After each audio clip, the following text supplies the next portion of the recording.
welcome Jack Ma. Thank you. Thank you. Thank you. We've all become very cognizant of Jack and his story. And when Alibaba went public with the largest IPO in history, we knew a lot more about him. So I want to talk about his personal story. I want to talk about how many times he tried and failed and what kept him going. I want to talk about where he is today and how he got here, and where he is going and how he expects to get there. And if he gets there, what will it all mean for him and for the people that he wants to inspire? So I begin with this question, though, Jack. Why are you back at Davos? It's a long break for 7 years. I think my last trip here was year 2008. But I was coming for year 2001 for the Young Global Leader for Tomorrow. And remember, I never heard about the Davos when I came. But when I came, in the Switzerland, so many young people demonstrate. It was such a horrible thing that I was, and I asked them, why did they do it? They say, anti-globalization. And I say, why? Globalization is a great thing. Why people don't like it?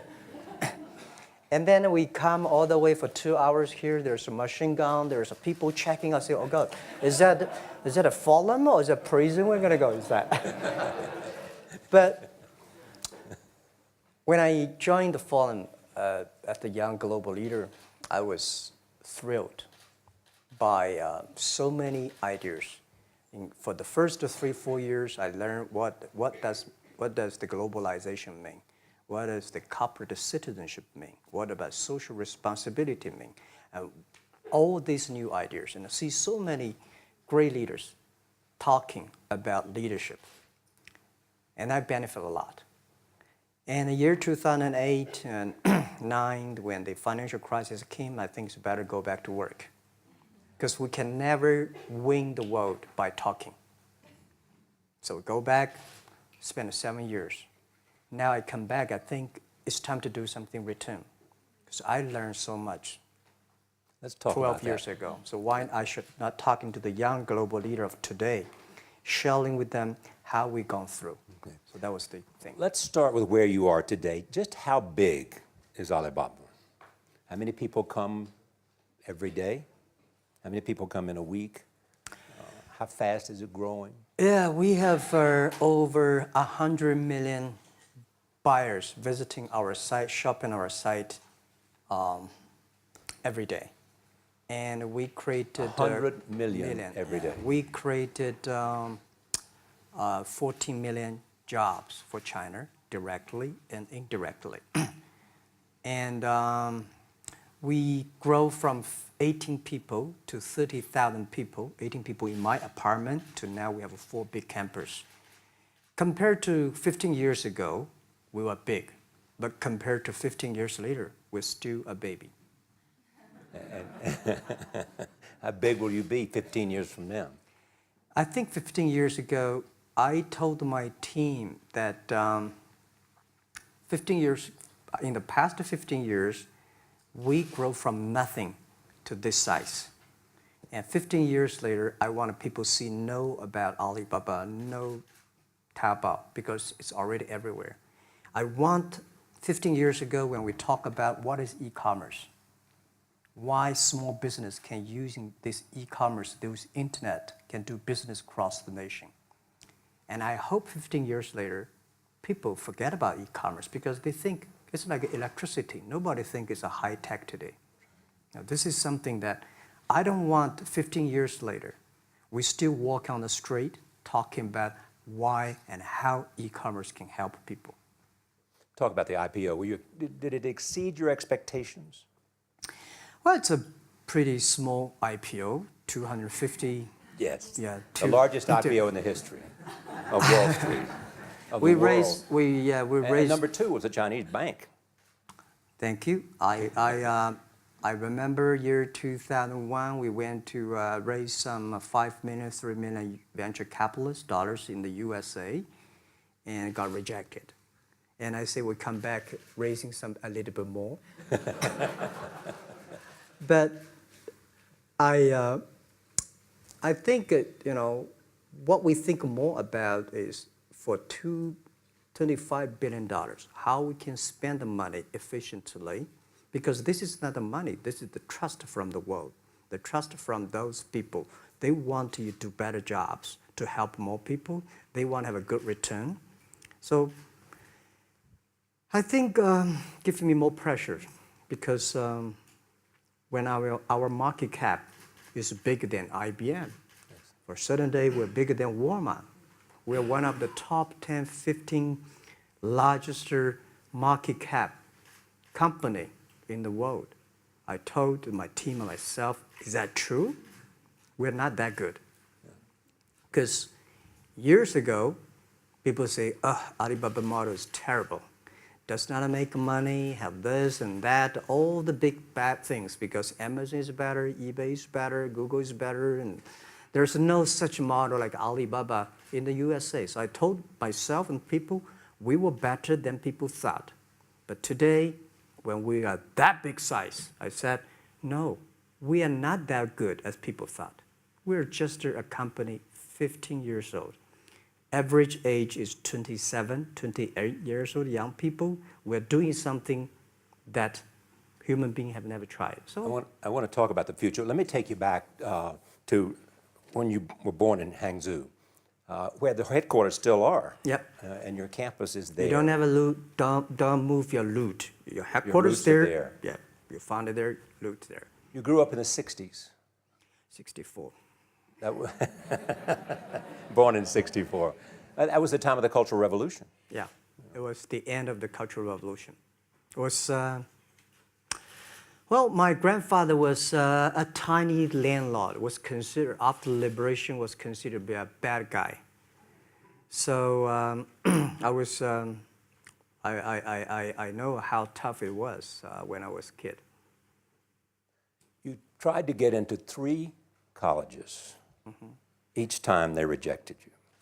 No, I tried. There is an examination that young people, if you want to go to university, you have to take the examinations. So I failed 3 times. Right. But a lot of fail. I failed for funny things that I failed a key primary school test for 2 times.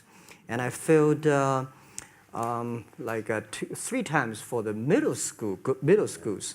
And you will never believe in Hangzhou, my city, there's only 1 middle school that lasts only 1 year. It was changed from primary school to middle school because our graduates of our school, no middle school accept us because we were too bad. Yeah. They would become a middle school. What effect did it have, though, being rejected? Well, I think we have to get used to it. We're not that good. Even today, we still have a lot of people reject us. I think when I graduated from universities, and before I, for 3 years, I tried to fill in the universities. So I applied jobs for 30 times, got rejected. I went for a police, they said, no, you're not good. I went to even the KFC. When KFC came to China, come to my city, 24 people went for the job. 23 people were accepted. I was the only one guy. And we went for police. 5 people, 4 of them accepted. I was the only guy that I received it. So to me, being turned down, rejected. Oh, by the way, I told you that I applied for Harvard for 10 times, rejected. I know I'll be rejected. I just don't want to say that. They're sorry now. 10 times you wrote them and said, I'd like to come to Harvard. Yeah. And then I told myself, someday I should go teach there, maybe. I think that can be arranged. Richard Nixon came to Hangzhou. Yeah. And after that, tourists flooded the place. Yeah. And that's how you learned English. Yeah. I really like I don't know why, at 12, 13 years old, that time I suddenly fell in love into the language, the English. And there's no place you can learn English at that time. There's no books, English books. So I went to the Hangzhou Hotel, now called Hangzhou Shangri-La Hotel, because that was the hotel can receive the foreign visitors. So every morning for 9 years, I showed them around as a free guide, and they taught me English. And I think that changed me. Today, I'm 100% made in China. I've never got a one-day train outside China. Yeah. And when people talk to me, say, Jack, how can you speak English like that? Why sometimes you talk like an Western guys? I think that was the 9 years. These Western tourists opened my mind because everything they told me are so different from the things I learned from the schools and from my parents. So now I have a habit. Whatever I see, whatever I read, I use my mind. Think about for 2 minutes. Is that how Ma Jun became Jack Ma? Actually, Jack, the name was given by a lady in tennis. She's a tourist. She came here and she said, came to Hangzhou. We become a pen friends. Ma Ring is so difficult to pronounce. So she said, do you have an English name? I said, don't. So can you give me an English name? She said, okay. She said, my father called it Jack. My husband called Jack. What do you think about Jack? I said, good. So I've been using that for that many years. Yeah. First visit to America, 1995? 1995, yeah. I would come here for a project helping the local government to building up a highway. And you tried the internet. I tried the internet in Seattle. And in a building called the U.S. Bank. I don't know whether the U.S. Bank is still there or not, but it's a building. And my friend opened a small office, which is like only 10% bigger than this room. And there are a lot of computers in there. And he said, Jack, this is internet. I asked, what is internet? He said, search whatever you want. At that time, they used Mosaic, very slow, right? Yeah. And I said, I don't use it. I don't want to type because computer is so expensive in China. If I destroy it, yes, I cannot pay. He said, just to search it. So I searched the first word, beer. I don't know why, because it's easy to spell, baby. And I see beers from Germany, beers from USA, beers from Japan, but there's no beer from China. And I say, okay, type the second word is China. No data. Nothing. Nothing. And I said, 1995. 1995, no data about China. So I talked to my friend, why not make something about China? So we made a small, very ugly looking page called China. It's something like I did a translation agency, we listed on there. It was so shocking. We launched at 9:40 in the morning. 12:30, I got a phone call from my friend. He said, Jack, you got 5 emails. I said, what is email? And they say, these are the things. So people so excited. Where are you? This is the first time I see a Chinese website on that. How can we can we do something together? So I think this is something interesting. So we should do it. Why did you call it Alibaba? Alibaba? Well, when I started, I think internet is global. We should have a global name. And a name that, interesting, like at that time, the best name is Yahoo.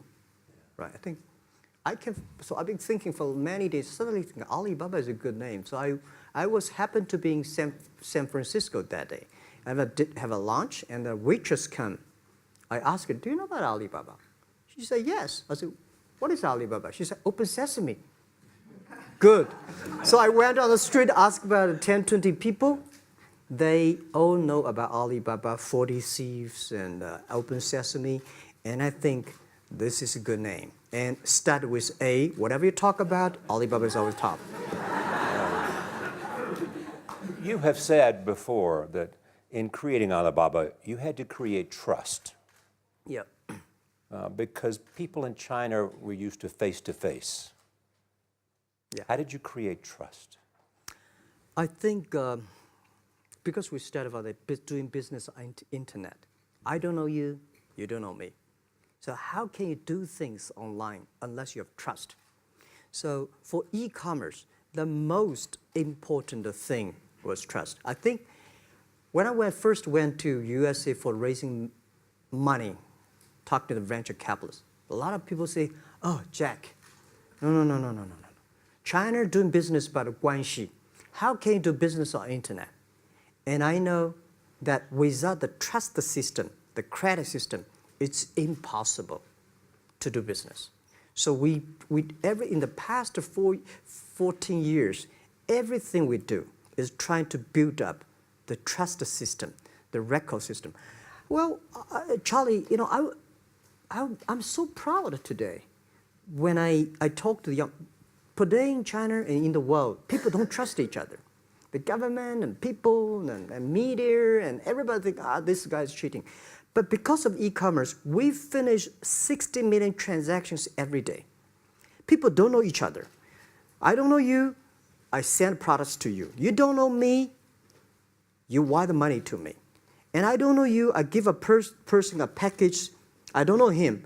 He took something to cross the ocean, cross the river, and send. This is the trust. We have at least 60 million trust happening every day. But you created it by creating an escrow account in the beginning. Yep. And so you keep the money until they got the product. Yeah.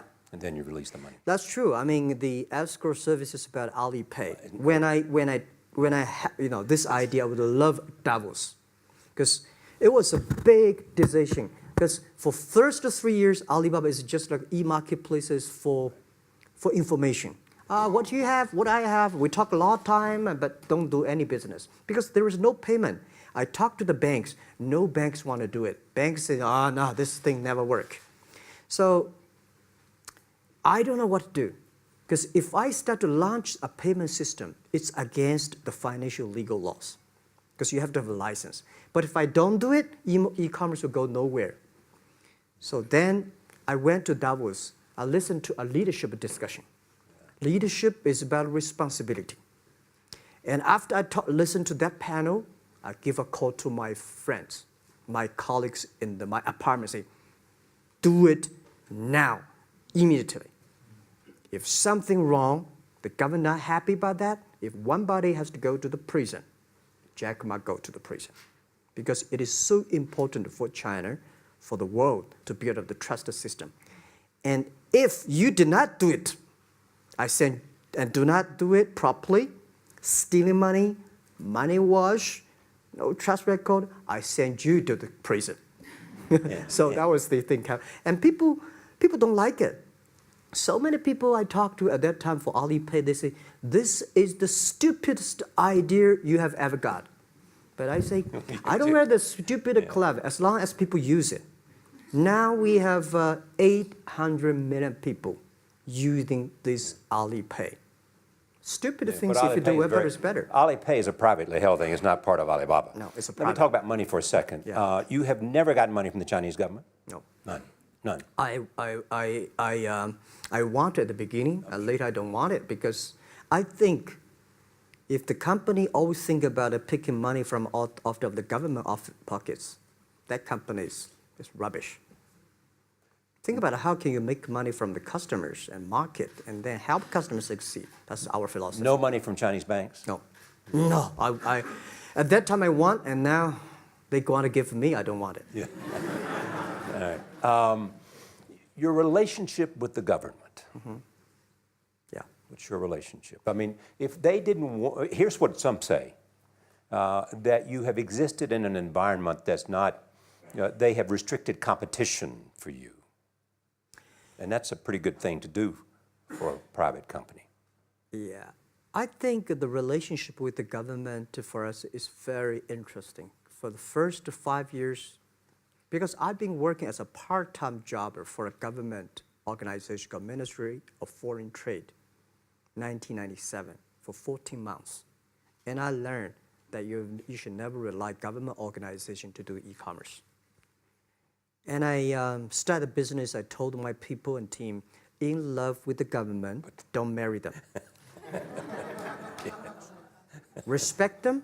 And a lot of people say, well, government officers talking about internet, the censorship and this, that, and they worry about. I think it's the opportunity, it's a responsibility talking to them, tell them how internet can help.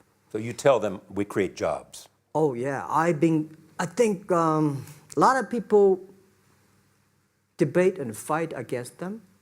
And in the first 12 years, anybody come to my office, I sit down talking to them, how we can help economy, how we can create jobs, why China will improve by the internet. I think because internet that time is new to any government. And if you convince somebody, and you have the chance. So today I'm very talkative. That probably this is why I talk to so many people. So, I mean, if the government comes to you and asks you to do something for them. Normally, when government comes say, Jack, can you do this project? I say no. I say no. I can introduce some friends who are interested in doing that for you. But if they continue to want me to do it, I say, okay, I do it, but I don't charge. I hope next time don't come to me again. But recently, we help some government organizations do it. For example, every Spring Festival, the train ticket is so difficult. Hundreds and thousands of farmers work in the cities. In the Spring Festival, they go to the hometown. But when they order tickets on the other way, the whole system crashed for 5 years. So I told my young people, go support them. Don't charge anything. Because I don't want to see millions of farmers go back to city and they cannot buy the tickets. So it's something that it's not for money. It's something it's not for the government. It's for the millions of people. They can buy tickets in the snowy night and they don't have to wait. They just use mobile phone, online, they get ticket. One way stop along the route to where you are in that big IPO was Yahoo. Jerry Yang gave you invested $1 billion. Yeah. $1 billion. Yeah. It turned out to be a pretty good investment for Yahoo. Yeah. But one time after another, you raised this money on your own outside of China with investors. Yeah, I'm very thankful for all the investors because 1999, year 2000, and even at the Yahoo time, a lot of people say this Jack is crazy. He's doing something that we don't understand. A lot of venture capitalists give you money because there is such a American model already there. But they say, Alibaba, we don't see this kind of model, right? They say Jack's crazy. Is what yeah, this is crazy guy. I mean, I remember my first time in Time magazine, they call me Crazy Jack. And I think crazy is good. We are crazy, but we're not stupid. We know what we are doing, but if everybody agree with me, if everybody believe our idea is good, we have no chance. So that's the money we raised. We're very thankful. So when our investors make a lot of money, I feel proud and honored. As you know, in the United States, issues have risen about privacy. Yeah. Google and Apple, and questions of whether the government should have access to files. How do you handle that if the Chinese government says you know a lot about people? You have transactional relationships with lots of people. And they say, we want to see your files. Well, so far I don't have this kind of problems from Chinese government. And I told them, any government, if you come here for the national security, anti-terrorist, well, anywhere, anti-terrorist, we work together. It's a criminal, we work. But rest of that, no. I said, we are a business. The data is so precious because we don't know how. Because if we give to anybody, it's going to be a disaster. And also about privacy issues. I think, just like hundreds of years ago, people say, I would rather put money under my pillow rather than put in the banks. But today, banks, they're special. They know how to protect money much better than you do. Privacy issues, all these kind of securities, today, we may not have the solutions. We don't have the answer. But I believe our young people have the solutions. In the next 10, 20 years, there will be breakthrough on that. And I'm fully confident on that. Your life is a testament to the idea that nothing is impossible. That if somebody says no, you say it's just the beginning. Where does that come from? Well, at the beginning, I never thought, I thought when I was young, I said, everything's possible. Now I know not everything's possible. When you have something, you have to think about, you have to consider about the others. You have to consider about the customer, society, your employees, your shareholders, society. There are so many things that I think if you continue to work hard, there's possibility. And I just feel that I'm enthusiastic about what we are doing. At the beginning, for the first 5 years, I just want to survive. And 5 years later, I think... That's 2000, from 98. Yeah. But later, I think, wow, so many people's life changed. I was so excited, you know, for the first 3 years, we made zero revenue. Zero revenue. But we are so excited to continue to work. You know what happened?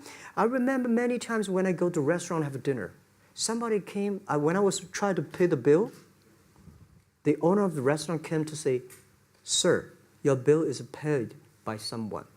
And the small note say, "Hey, Mr. Ma, I'm your customer of Alibaba Group, Alibaba platform. I made a lot of money, and I know you don't make any money. I pay the bill for you."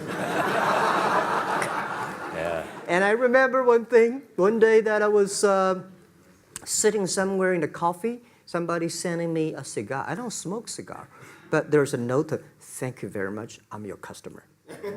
And I remember in the Taobao days, I was at the Shangri-La Hotel in Beijing. When I get on the taxi, the man who opened the door for me, the boy at the gate, he said, "Jack, thank you very much. I'm service here. My girlfriend makes more money than I do on your site."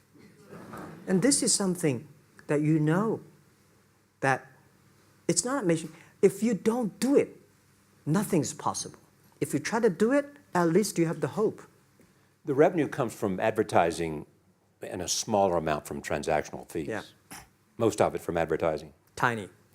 Tiny from advertising? Tiny from advertising, tiny from transactions, because we need big mass.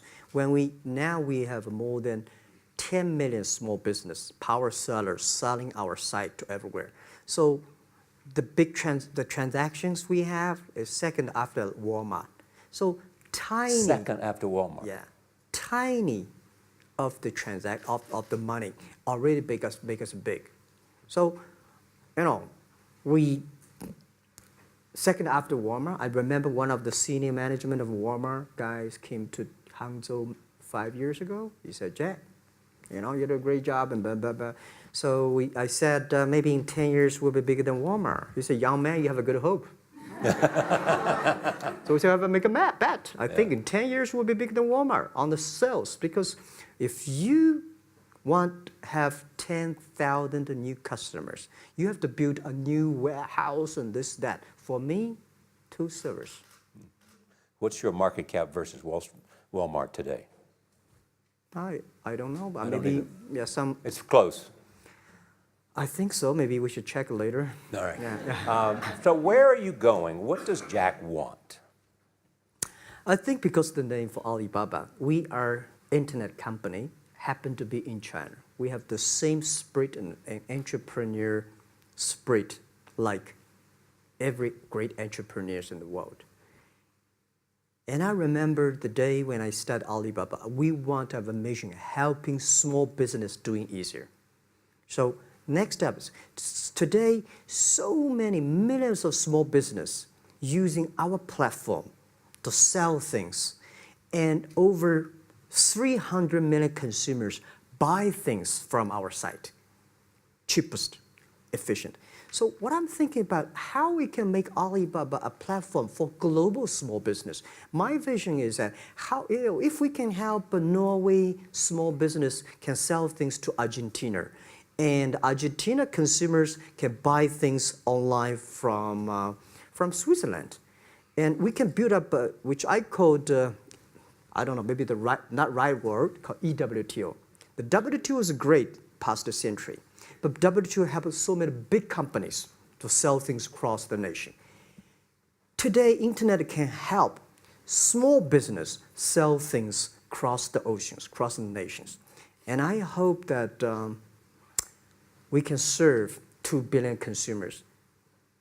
2 billion consumers. 2 billion consumers. We can help 10 million small business outside China. Help them. Outside China. Outside China.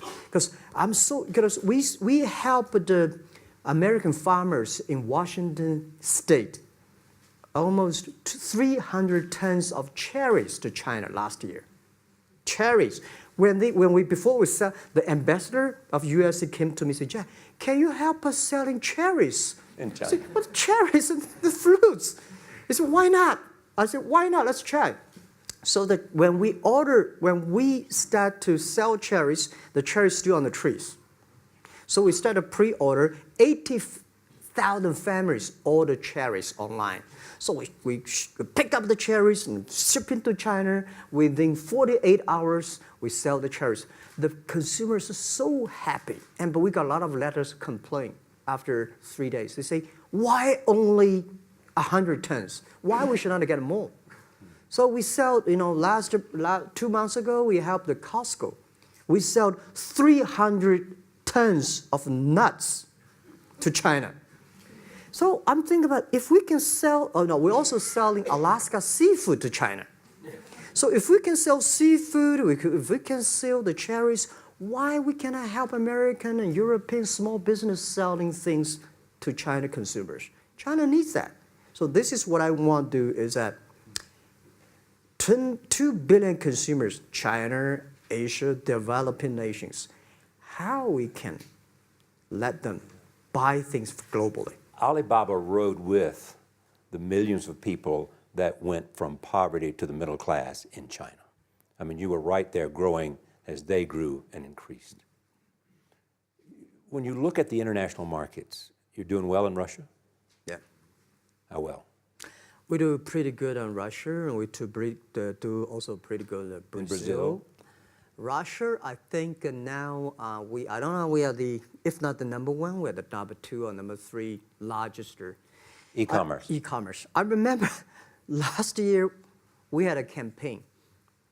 The campaign is that a lot of Russian girls and boys want to buy things from China. You know how many days a Russian girl placed an order and received the products from China? 2 years ago, 4 months. Even that, people are so happy about all the thing. And last year, the campaign, within 1 week, we crashed the whole logistics system of Russia. All right. You were also seen in Hollywood. Yeah. What are you doing in Hollywood? Well, I like the Hollywood innovation at the digital background. I learned so much about the Hollywood movies, especially the Forrest Gump. You love Forrest Gump. I love Forrest Gump. Well, why do you like him? Simple. Never give up. Never give up. People thinking he's dumb, but he knows what he's doing. And I was very depressed the day, year 2002 or 3 in the States, when a bit earlier than that. I was very depressed when I could not find out a way for the internet. And then I watched the movie in my friend's home, Forrest Gump. When I see him, I think, this is the guy we should learn from. Believe what you're doing, love it, whether people like it, don't like it, be simple. And like the word, life is like a box of chocolate. You never know what you can get, right? I never know I would be here talking to you and talking to Charlie Rose. I never know. But today I made it. I told my people in my apartment 15 years ago, guys, we have to work hard, not for ourselves. If we can be successful, 80% of the young people in China can be successful. We don't have a rich father, powerful uncle. We don't have $1 from bank, 1 cent from government. Just work as a team. So what do you worry about? I worry about it today. Young people, a lot of young people lose hope, lose vision, and start to complain. Because we also have the same period. Because when it's not a good feeling being rejected by so many people. We also depressed, but at least later we find that the world has a lot of opportunity. How you see the world, how you catch the opportunity. So, in the Hollywood gives me a lot of inspiration. You know? But you were out there for business. You were out there because you want to make movies and sell them. I want to make the movie for business-wise. We are e-commerce company. We have a lot of products that need logistic. But movie, TV, these are things you don't need logistic system. And movie probably is the best product that can help Chinese young people to understand. Because one thing I told the Chinese people, my friends, in American movie, all the heroes at the beginning, they look like a bad guy. Terrible things coming, they become a hero. And finally, they all survived. China, if you're a hero, all the hero died.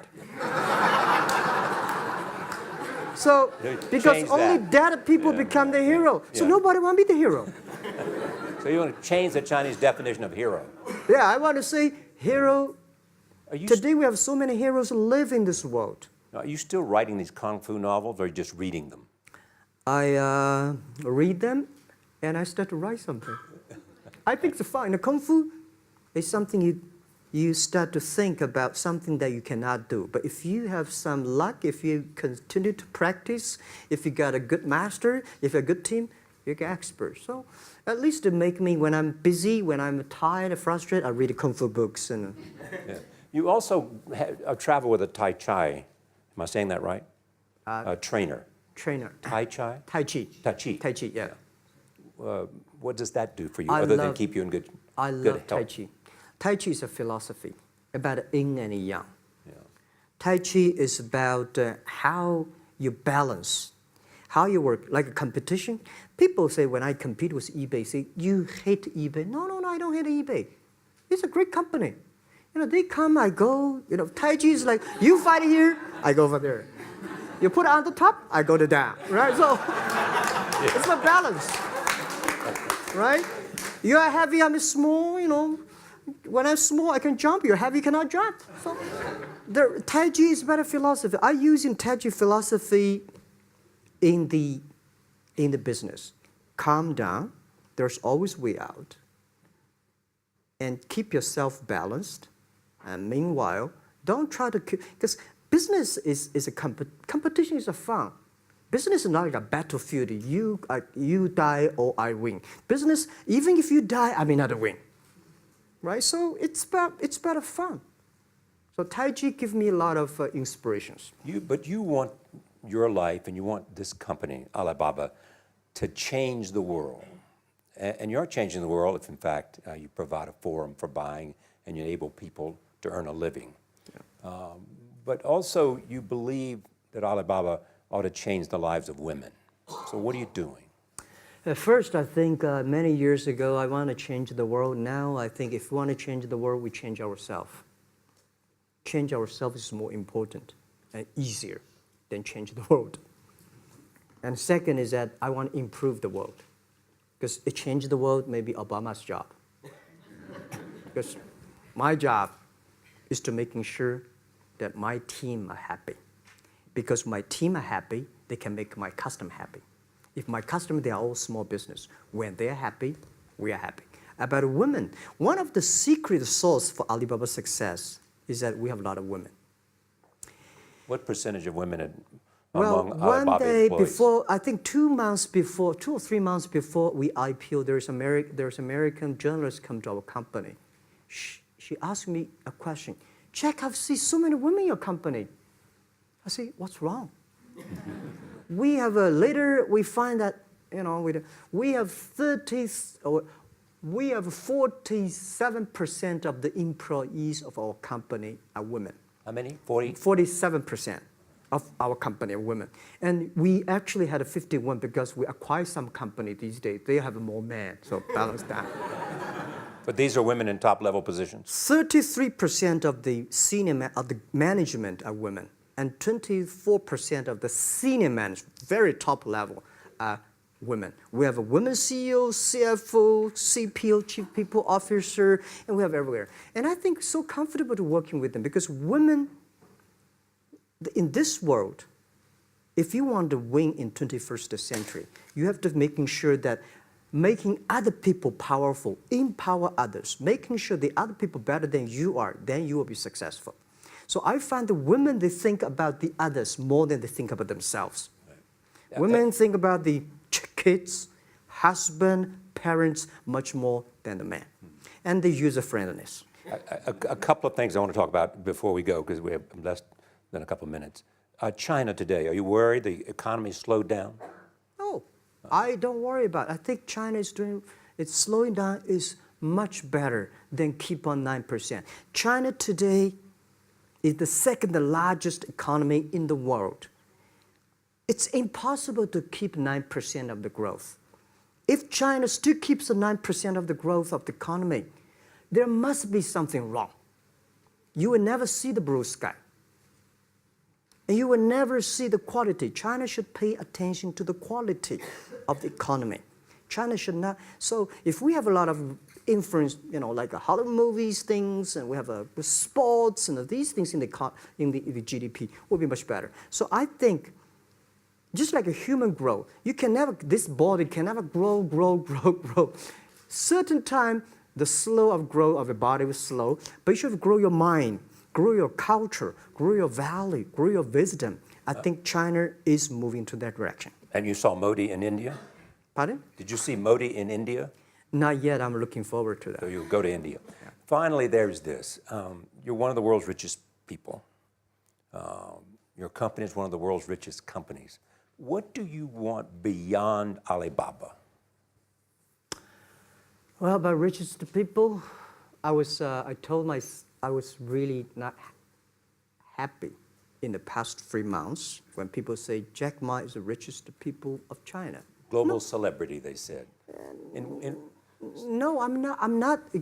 When I started the business, you are. I never thought, because how many? Yeah, maybe I am.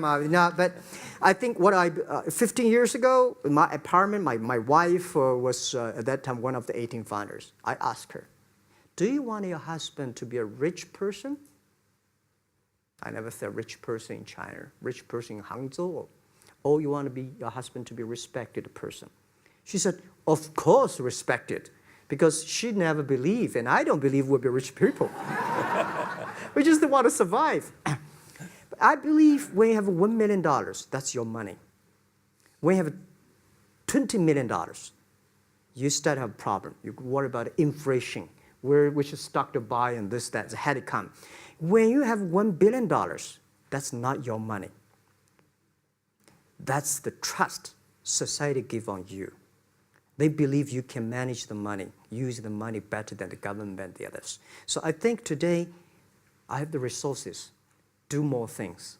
With the money we have, with the influence we have, we should spend more time on the young people. And I would say, someday I'll go back to teach, go back to school, spend time with the young people, and sharing with them what I've done. So the money is not mine. I just happily and having these resources, then I want to do a better job. Just tell them your story. Yeah, tell them the story and tell them that if Jack, I don't think in this world there are a lot of people be rejected more than 30 times. If we, the only thing we never give up, the only thing we're like a Forrest Gump, we keep on fight. We keep on change ourselves. We don't complain. Whether you were successful or not successful, I find that people, when they finish the job, if they make the mistake, if they fail, if they always complain the others, this guy will never come back.